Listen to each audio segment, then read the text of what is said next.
وفاقی حکومت اور سپریم کورٹ کے درمیان تنازع کا باعث بننے والے ڈی جی ایف آئی اے وسیم احمد نے بالآخر اپنے عہدے سے استعفیٰ دے دیا ہے۔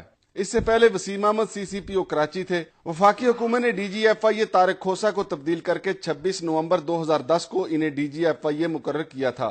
30 دسمبر 2010 کو جب وہ ریٹائر ہوئے تو انہیں 1 سال کے لیے اسی عہدے پر توسیع دے دی گئی۔ سپریم کورٹ طارق کھوسہ کی کارکردگی پر کافی مطمئن دکھائی دیتی تھی اور مختلف مقدمات کی سماعت کے دوران عدالت نے طارق کھوسہ کے کام کی تعریف بھی کی، لیکن حکومت نے اچانک طارق کھوسہ کو نئی ذمہ داریاں سونپ کر ڈی جی ایف آئی اے کے عہدے پر وسیم احمد کو بٹھا دیا۔ ابتدا میں سپریم کورٹ نے اس تبدیلی پر ناراضگی کا اظہار بھی کیا تھا، لیکن حج کرپشن کیس کی سماعت کے دوران جب تحقیقات تیزی سے آگے نہ بڑھ سکیں تو عدالت عظمیٰ نے اپنی آبزرویشن میں کہا کہ کنٹریکٹ افسران اچھی کارکردگی کا مظاہرہ نہیں کر سکتے، لہذا اہم عہدوں سے کنٹریکٹ افسران کو فارغ کر کے جونیئر افسران کو میرٹ پر ترقیاں دی جائیں۔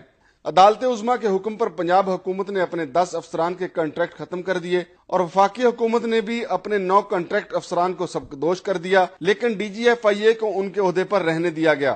سپریم کورٹ کے اس حکم کی روشنی میں سندھ، بلوچستان اور خیبر پختونخوا حکومت نے بھی کنٹریکٹ افسران کی فراغت بارے غور و خوض شروع کر دیا۔ وفاقی حکومت نے کنٹریکٹ افسران کی فراغت سے متعلق جائزے کے لیے کمیٹی بھی تشکیل دی، لیکن ڈی جی ایف آئی اے کو ان کے عہدے پر بحال رکھا گیا۔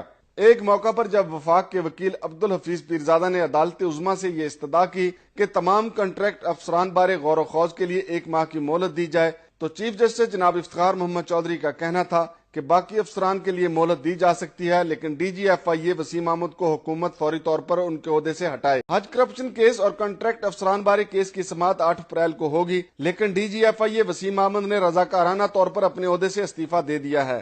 اپنے استعفے میں انہوں نے کہا ہے کہ میں 2 اہم ریاستی اداروں کے درمیان تنازع کا باعث نہیں بننا چاہتا۔ سپریم کورٹ کہتی ہے کہ نوکری چھوڑ دوں اور حکومت کہتی ہے کہ نوکری نہ چھوڑوں۔ ان حالات میں رضاکارانہ اپنے عہدے سے استعفیٰ دے رہا ہوں۔